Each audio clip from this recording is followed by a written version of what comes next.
Stage 3, the place of deliverance. Now I saw in my dream that the highway Christian was to take was fenced in on both sides with a wall, and that wall was called salvation. Isaiah 26:1. In that day this song will be sung in the land of Judah. We have a strong city. He sets up salvation as walls and bulwarks. So burdened Christian ran up this path, but with great difficulty because of a load on his back. He ran until he came to an elevated place. There stood a cross, and a little below, at the bottom of the mount, a tomb carved into the rock. I saw in my dream that just as Christian approached the cross, his burden came loose from his shoulders, fell off his back, and began to tumble. It rolled down the hill until it came to the mouth of the tomb where it fell in, and I saw it no more. Then Christian was cheerful and glad, and said with a merry heart, "He has given me rest by his sorrow, and life by his death." He stood still for a while to look and wonder, astonished that the sight of the cross should ease him of his burden. He looked and he looked again, even when tears began to well up in his eyes and flow down his cheeks. Zechariah 12:10. And I will pour out on the house of David and the inhabitants of Jerusalem a spirit of grace and pleas for mercy, so that when they look on me, on him whom they have pierced, they shall mourn for him, as one mourns for an only child, and weep bitterly over him, as one weeps over firstborn. As he stood looking and weeping, behold, 3 shining ones came to him and greeted him with, "Peace be to you." The first said to him, "Your sins are forgiven." Mark 2:5.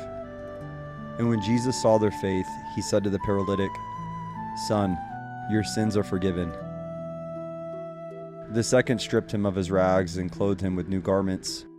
Zechariah 3:4. And the angel said to those who were standing before him, "Remove the filthy garments from him." And to him he said, "Behold, I have taken your iniquity away from you, and I will clothe you with pure vestments." The third also put a mark on his forehead and gave him a scroll with a seal. Ephesians 1:13. In him you also, when you heard the word of truth, the gospel of your salvation, and believed in him, were sealed with the promised Holy Spirit. This angel instructed him to look forward as he ran, and that he should give the scroll to those at the celestial gate. Christian gave 3 leaps for joy and went on singing, "So far have I come burdened with my sin, and nothing could ease the grief I was in, till I arrived here. What a place is this? Must this be the beginning of my bliss? Must here the burden fall off from my back? Must here the strings that bound it to me crack? Blessed cross, blessed tomb. Blessed be the man that was put to shame there for me." Then I saw in my dream that he went on in this way, till he reached the bottom of the hill. There he saw, a little out of the way, 3 men fast asleep with shackles upon their heels. Their names were Simple, Sloth, and Presumption. Seeing them lying down in this state, Christian went to them, thinking he might wake them up. He cried, "You are like those who sleep on the top of a mast, and you will fall into the Dead Sea, a gulf with no bottom." Proverbs 23:24.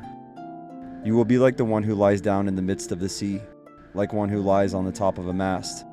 I say then, wake up and come away. I will help you off with your irons if you are willing. He also told them, if the one that goes about like a roaring lion comes by, you will certainly become prey to his teeth. 1 Peter 5:8.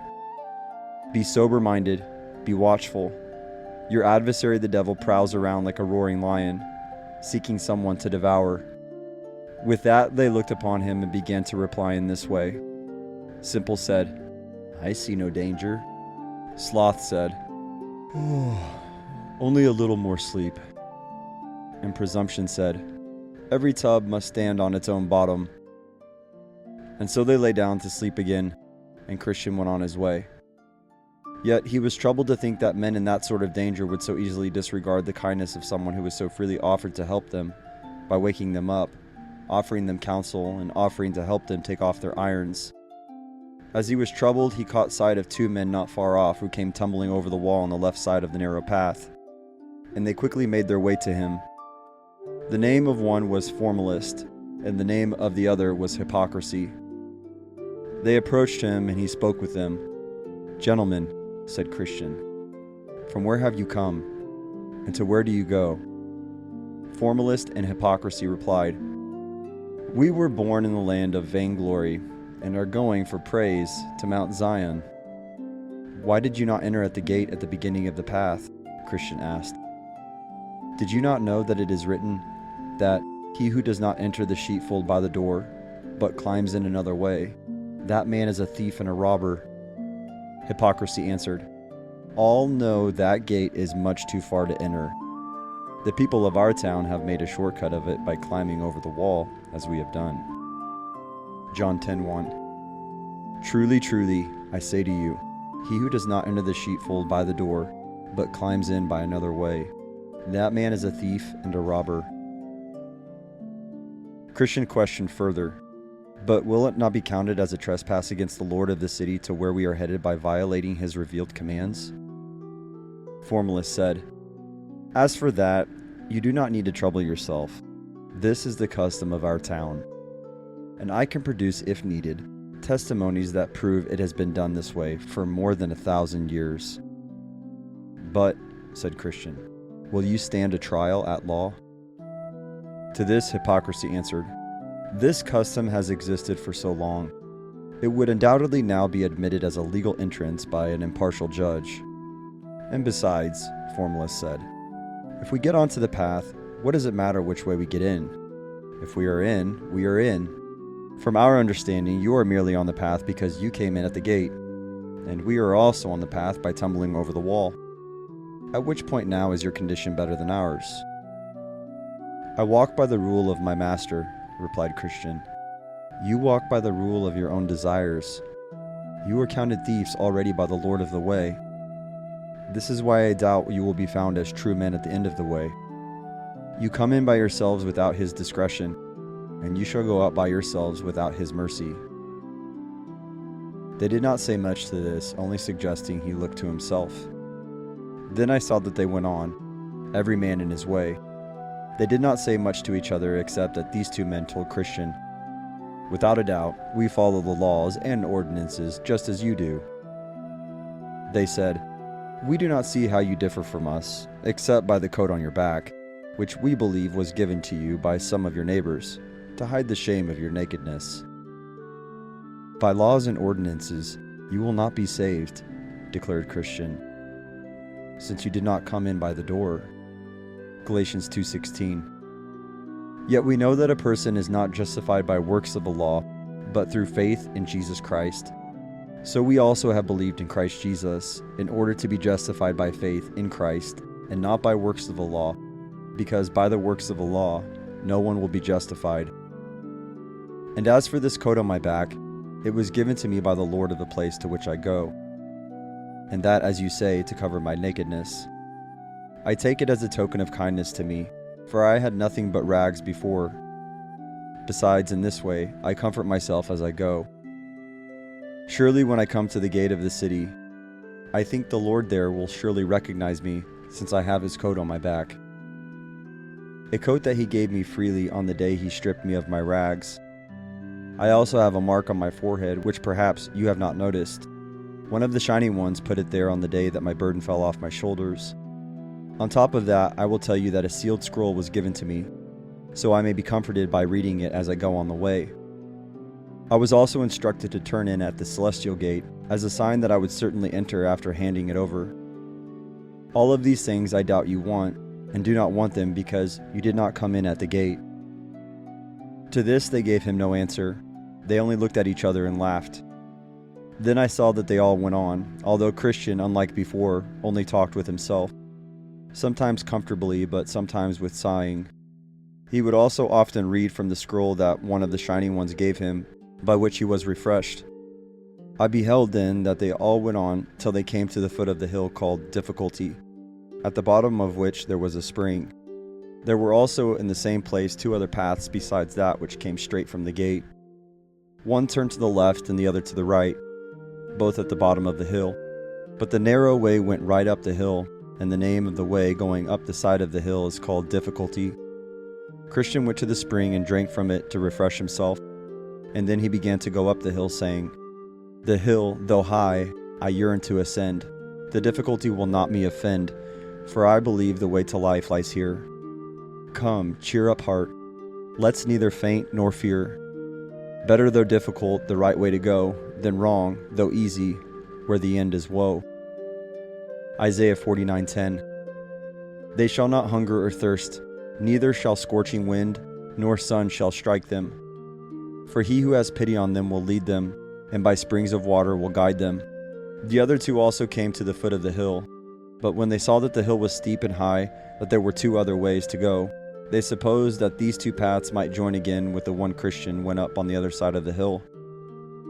So they resolved to go on those other ways. Now the name of one of those paths was Danger, and the name of the other was Destruction. So one of them took the path called Danger, which led him into a great wood, and the other went directly on the way to Destruction, which led him into a broad field full of dark mountains. There he stumbled and fell, and rose no more. I then looked after Christian to watch him go up the hill. I saw him go from running to walking, and from walking to clambering upon his hands and his knees, because of the steepness of the place. Now about midway to the top of the hill was a pleasant arbor, made by the Lord of the hill to refresh weary travelers. Christian went towards that place, where he then sat down to rest. He pulled his scroll out of his chest pocket and read from it to comfort himself. He also began to admire again the coat or garment given to him as he stood by the cross. So taking pleasure in this for a short time, he finally fell into a slumber and then into a fast sleep, which kept him at that place until it was almost night. And in his sleep his scroll fell out of his hand. As he was sleeping, someone came to him and awoke him, saying, "Go to the ant, O sluggard, consider her ways and be wise." Proverbs 6:6. And with that, Christian suddenly started up and hurried along his way till he reached the top of the hill. When he arrived at the top of the hill, two men were running towards him at great speed. The name of the one was Timorous, and of the other Mistrust. To whom Christian said, "Sirs, what is the matter? You are running the wrong way." Timorous answered, "We are going to the city of Zion, and made our way up this difficult hill. But the farther we go, the more danger we encounter. So we turned around and are going back again." "Yes," said Mistrust. "For just before us were a couple of lions lying on the path. Whether sleeping or waking, we do not know. And we could not help but think that if they came within our reach, they would pull us in pieces at any moment." "Why," said Christian, "you frighten me. But where should I flee to be safe? If I return to my own country, which is prepared for fire and brimstone, I shall certainly perish there. If I can get to the celestial way, I am sure to be safe there. I must venture on. To go back is nothing but death. To go forward is fear of death and life everlasting beyond it. I will still go forward." Mistrust and Timorous ran down the hill, and Christian went on his way. But thinking again of what they had said, he reached into his pocket for his scroll so that he might find comfort by reading it. He felt for it and did not find it. Christian was greatly distressed and did not know what to do, as the scroll was a great comfort to him and was his pass to enter the celestial city. At last, he recalled that he had slept in the arbor on the side of the hill, and falling down upon his knees, he asked God for forgiveness for that foolish act. Then he turned around to go look for his scroll. But all the while back, who can describe the sorrow in Christian's heart? Sometimes he sighed, sometimes he wept, and oftentimes he scolded himself for being so foolish to fall asleep in that place, which was put there only for a little refreshment from his weariness. So he went back, carefully looking on this side and on that, all the way as he went, hoping that he might find his scroll that had been his comfort so many times in his journey. He continued until he arrived within sight of the arbor where he had sat and slept. But that sight increased his sorrow even more by bringing fresh to mind again his evil of sleeping. Revelation 2:4. "But I have this against you, that you have abandoned the love you had at first." 1 Thessalonians 5:6-8. "So then let us not sleep as others do, but let us keep awake and be sober. For those who sleep, sleep at night, and those who get drunk are drunk at night. But since we belong to the day, let us be sober, having put on the breastplate of faith and love, and for a helmet, the hope of salvation." He went on moaning and regretting his sinful sleep, saying, "O wretched man that I am, that I should sleep in the daytime, that I should sleep in the midst of difficulty, that I should so indulge my flesh as to use that rest which the Lord of the hill had made only to relieve the spirits of pilgrims to ease my flesh. How many steps have I taken in vain?" This also happened to Israel. Because of their sin, they were sent back again by way of the Red Sea. And I am made to tread those steps with sorrow, which I might have trod with delight, had it not been for this sinful sleep. How far might I have been on my way by this time? I am made to tread those steps 3 times over, which I only should have trodden once. Indeed, now I am also likely to be overtaken by night, for the day is almost spent. Oh, that I had not slept! By this time he arrived at the arbor again, where he sat down for a while and wept. But at last, as Providence would have it, while looking sorrowfully underneath the wooden bench, he caught sight of his scroll. At the sight of this, he grasped it with trembling hands and put it into his chest pocket. But who can tell how joyful this man was when he had acquired his scroll again? For this scroll was the assurance of his life and acceptance at the desired heaven. That being the case, he tucked it away safely in his chest pocket, thanked God for directing his eye to where it lay, and with joy and tears he encouraged himself to continue his journey again. But oh, how nimbly did he make his way up the rest of the hill! Even so, before he reached the top, the sun had already gone down upon Christian, and this made him again call to mind the vanity of his sleeping, and so he again began to condole and pity himself. "O you sinful sleep, because of your sake, am I likely to be overcome by night in my journey? I must walk without the sun. Darkness must cover the path of my feet, and I must hear the noise of the mournful creatures because of my sinful sleep." He remembered the story Mistrust and Timorous told him of how they were frightened by the sight of the lions. Christian said to himself, "These beasts roam in the night for their prey, and if they should meet me in the dark, how shall I get away from them? How should I escape from being torn by them into pieces?" So he went on his way, but while he was lamenting his unhappy affliction, he lifted up his eyes, and there was a very stately palace before him. The name of it was Beautiful, and it stood by the side of the highway. I saw in my dream that he made haste and proceeded towards it, hoping he might lodge there. Before he had gone far, he entered a very narrow passage about a furlong from the porter's lodge, and looking very carefully before him as he went, he caught sight of 2 lions in the way. "Now," he thought, "I see the dangers that cause Mistrust and Timorous to turn back." The lions were chained, but he did not see the chains. Then he was afraid, and thought he would turn back after them, for he believed nothing but death was before him. But when the porter at the lodge, whose name is Watchful, realized that Christian suddenly stopped as if he would turn back, he cried out to him, saying, "Is your strength so small? Do not fear the lions, for they are chained. They are placed there as a trial of one's faith and to discover those who have none. Keep in the middle of the path, and no harm shall come to you." Mark 4:40. He said to them, "Why are you so afraid? Have you still no faith?" Then I saw that Christian went on, trembling from fear of the lions, but paying careful attention to the directions of the porter. He heard them roar, but they did not harm him. He clapped his hands over his ears and went on till he came and stood before the gate where the porter was. Christian said to the porter, "Sir, what house is this? And may I lodge here tonight?" Watchful answered, "The Lord of the hill built this house, and he built it for the relief and security of pilgrims." The porter then asked where he was coming from and where he was going.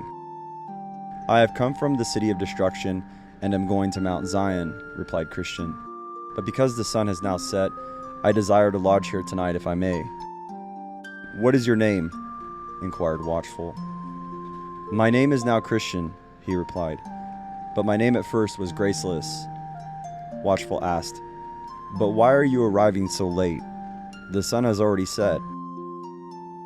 "I would have been here sooner," said Christian, "but, wretched man that I am, I slept in the arbor that stands on the hillside. I would have been here much sooner, but while I slept, I lost my evidence and arrived at the top of the hill without it.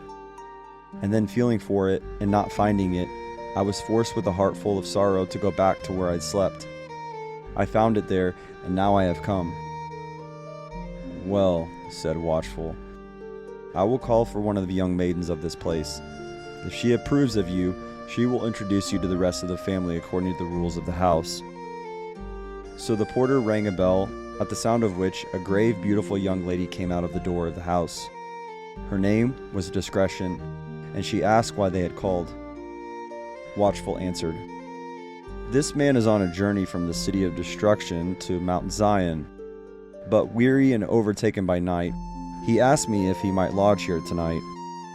I told him I would call for you, who, after talking with him, may do as you see fit, even according to the law of the house." So she asked Christian from where he came and to where he was going, and he told her. She also asked him how he entered the way, and he told her this as well. Then she asked him what he had seen and encountered on the way, and he told her. At last, she asked his name. "It's Christian," he said, "and I have a much stronger desire to lodge here tonight because, from what I understand, this place was built by the Lord of the Hill for the relief and security of pilgrims." She smiled, but tears began to well up in her eyes. After a little pause, she said, "I will bring out 2 or 3 more of the family." So she ran to the door and called out Prudence, Piety, and Charity. After a little more conversation with him, they brought him to meet the rest of the family. Many of them met him at the threshold of the house and said, "Come in, you blessed of the Lord. The Lord of the Hill built this house to entertain pilgrims like yourself." Christian bowed his head and followed them into the house. After he had come in and sat down, they gave him something to drink. Then they agreed together that, until supper was ready, some of them should have some engaging conversation with Christian to pass the time. And they appointed Piety, Prudence, and Charity to talk with him. And so they began. "Come, good Christian," said Piety. "Since we have so lovingly received you into our house this evening, please tell us about all the things that have happened to you in your pilgrimage, as I am sure we will be greatly benefited by it." Christian responded, "With pleasure, and I am grateful that you are all so kind-hearted." Piety began by asking, "What first moved you to commit yourself to the traveling life of a pilgrim?" "I was driven out of my native country by a dreadful sound that was in my ears," said Christian. "I was aware that unavoidable destruction would afflict me if I remained in that place where I had lived. But how did you come this way from your country?" Piety asked. Christian replied, "It was as God would have it. For when I was under the fear of destruction, I did not know which way to go.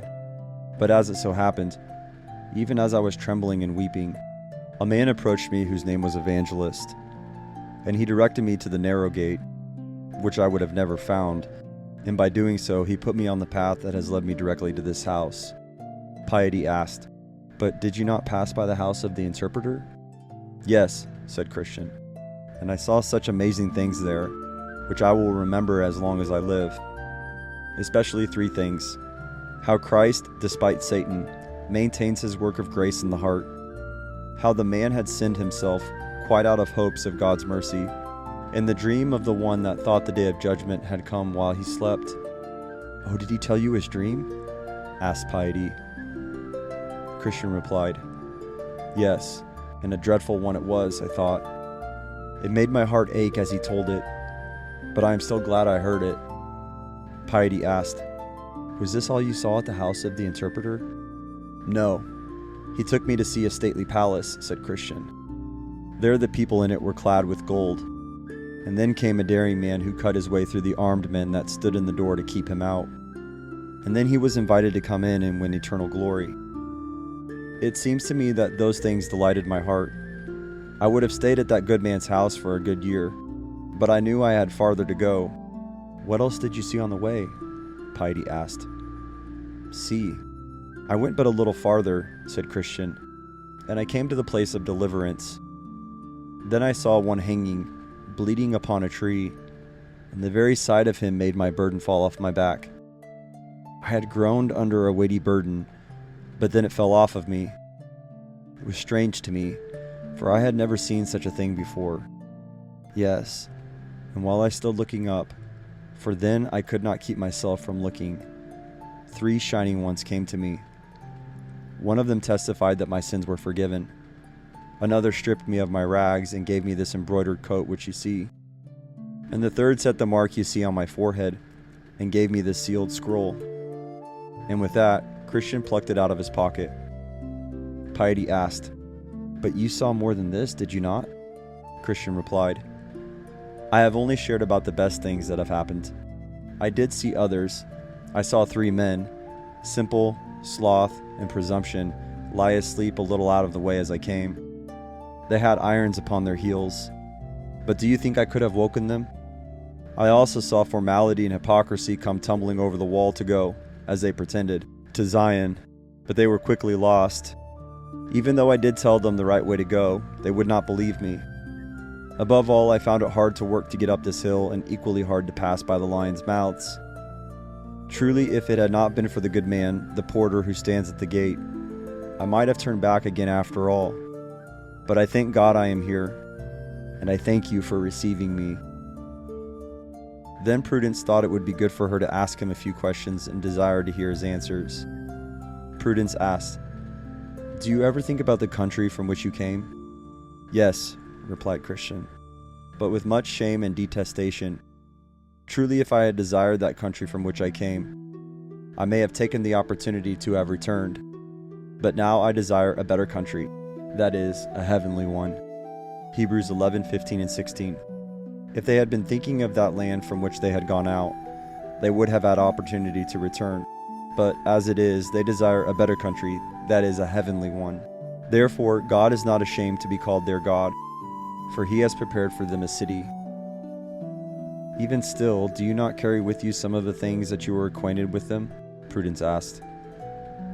"Yes, but greatly against my will," said Christian, "especially my inward and worldly thoughts, with which all my countrymen and myself were delighted. But now all those things are my grief, and if I could choose my own things, I would choose never to think of those things again, because when I would be doing that which is best, that which is worst is with me." Romans 7:15 and 21. "For I do not understand my own actions, for I do not do what I want, but I do the very thing I hate. So I find it to be a law that, when I want to do right, evil lies close at hand." Prudence asked, "Do you ever find that sometimes those things were vanquished, but at other times you are incapable of dealing with them?" "Yes," said Christian, "but that is not often. They are to me golden hours in which such things happen to me." So Prudence inquired further, "Can you recall certain moments where you felt as if your annoyances were vanquished?" Christian replied, "Yes. When I think about what I saw at the cross, that will do it. And when I look upon my embroidered coat, that will do it.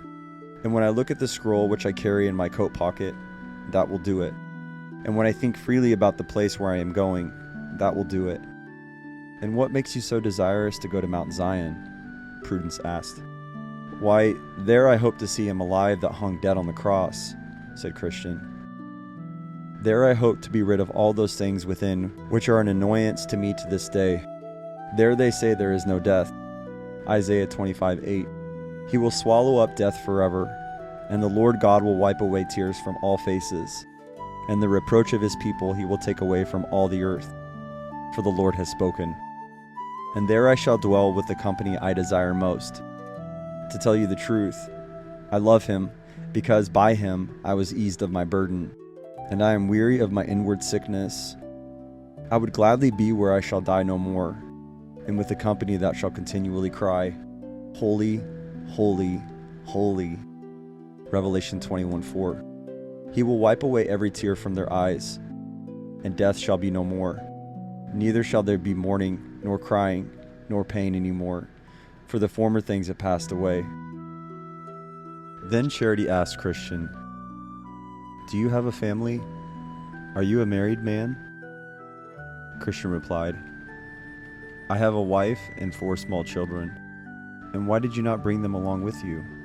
Charity asked. Christian wept and said, "Oh, how willingly I would have done it. But they were all utterly opposed to my going on pilgrimage." "But you should have talked to them," said Charity, "and have endeavored to show them the danger of staying behind." "So I did," replied Christian. "And I also told them what God had shown to me regarding the destruction of our city. But they were under the impression that I was mocking them, and so they did not believe me." Genesis 19:14.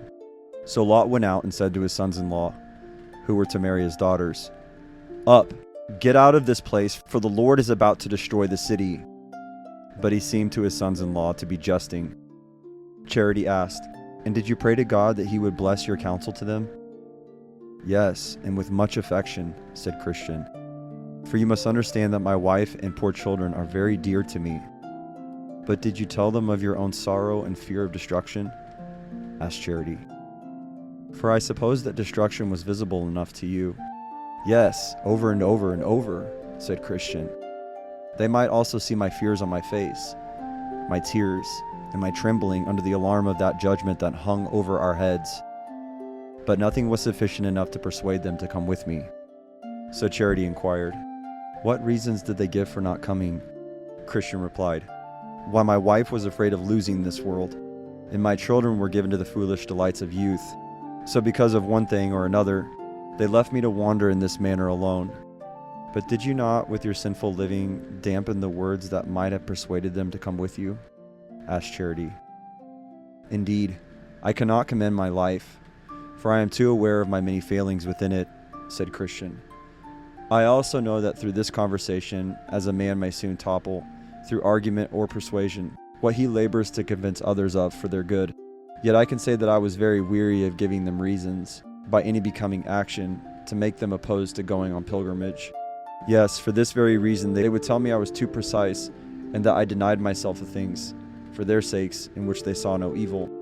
No, I think I may say that if what they saw in me hindered them, it was my great tenderness in sinning against God, or of doing wrong to my neighbor."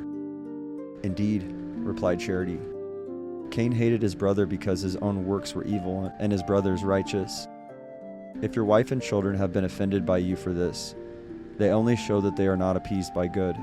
You have delivered your soul from their blood." 1 John 3:12. "We should not be like Cain, who was of the evil one and murdered his brother. And why did he murder him?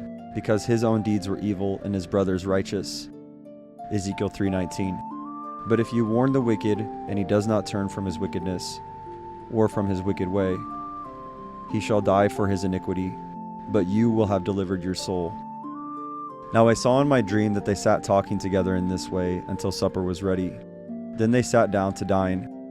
The table was furnished with a rich feast and wine that was well refined.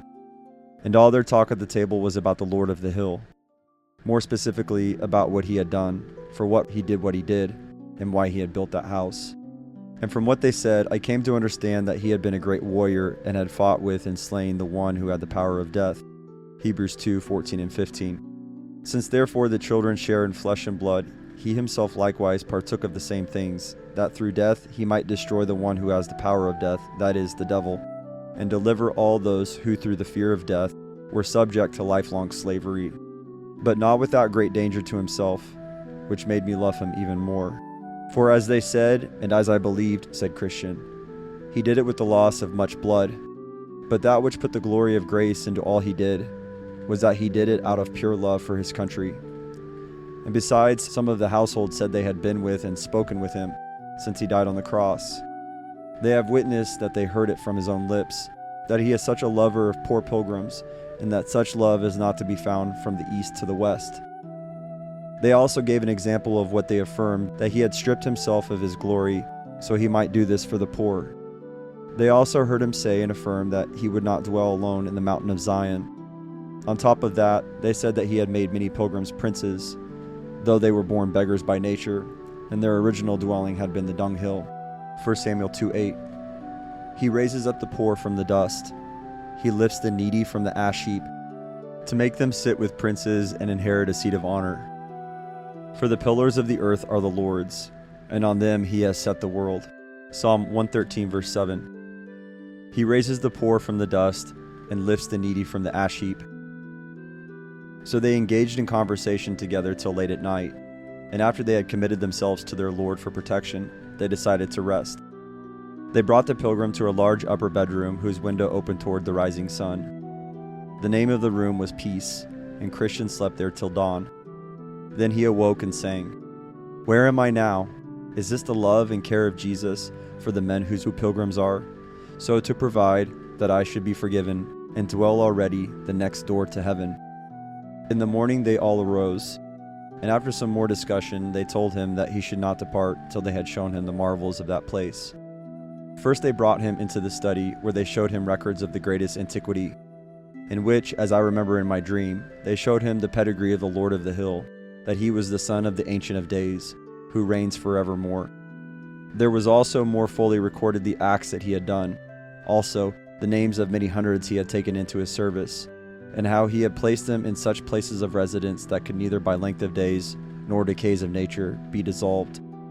They read to him some of the worthy acts that some of his servants had done, how they had subdued kingdoms, wrought righteousness, obtained promises, stopped the mouths of lions, quenched the violence of fire, escaped the edge of the sword, out of weakness were made strong, became valiant in fight, and put to flight the foreign armies.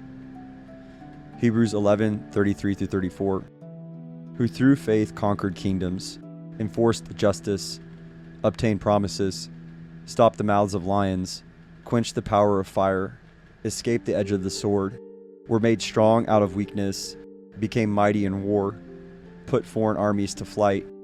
The next day they brought him into the armory, where they showed him all manner of armament that their Lord had provided for pilgrims, such as sword, shield, helmet, breastplate, all prayer, and shoes that would not wear out. There was enough here to equip as many men for the service of their Lord as there was a multitude of stars in the heavens. Ephesians 6:18, praying at all times in the Spirit, with all prayer and supplication. To that end, keep alert with all perseverance, making supplication for all the saints. They also showed him some of the weapons with which some of his servants had done wonderful things. He saw Moses' rod, the hammer and nail with which Jael slew Sisera, and the pitchers, trumpets, and lamps with which Gideon put to flight the armies of Midian. Then they showed him the ox goad with which Shamgar slew 600 men. He also saw the jawbone with which Samson did such mighty feats. On top of this, there was the sling and stone which David slew Goliath of Gath, and the sword with which their Lord will kill the man of sin on the day that he shall rise up to search for prey. Besides this, they showed him many excellent things, with which Christian was very delighted. After they had done all this, they went to rest again. Then I saw in my dream that the next day he got up to continue his journey, but they desired him to stay till the following day again. And then, they said, if the day is clear, we will show you the delectable mountains. They explained that this would even further add to his comfort because he would see the desired haven more clearly from there. So he consented and stayed. When the morning came, they brought him to the top of the house and instructed him to look south. So he did, and behold, at a great distance, he saw a most pleasant mountainous country, beautified with woods, vineyards, and fruits of all sorts. There were also flowers, springs, and fountains that were very delectable to behold. Then Christian asked the name of the country. They said it was Emmanuel's land. Isaiah 33:16 and 17. He will dwell on the heights, his place of defense will be the fortresses of rocks. His bread will be given him, his water will be sure.